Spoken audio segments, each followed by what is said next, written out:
Assalomu alaykum hurmatli kuzatuvchilar. Mana navbatdagi operatsiyamizni boshlaymiz. Bemorimiz 2013-yil, ya'ni 11 yoshda Olmaliq shahridan kelgan. Bemorning shikoyatlari asosan nafas olishga qiynalish, bosh og'rig'i, qo'rg'ak yotib uxlash. Bemor tekshiruvlardan o'tkazildi. To'liq tekshiruvdan o'tgandan keyin quyidagi diagnozlar qo'yildi. Ya'ni adenoid vegetatsiya 3-stepen, podimcha bezlari gipertrofiyasi va vazomotorniy rinit aniqlangan. Endi bemorda bu kasalliklarni bartaraf etish uchun operativ davo mo'ljallandi. Operatsiyamizni Xudo xolasa bugun boshlaymiz, yaxshi natija erishamiz.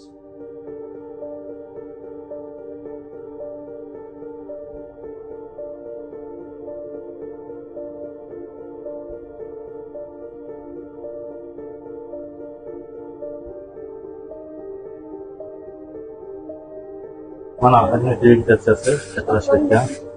Yotsin, to'g'ri. Bezni ishlatamiz. Yo'l orqasida ham katta. Mashinalar bor. Olish usuli shevel bilan orqaga begini kirib qo'yamiz.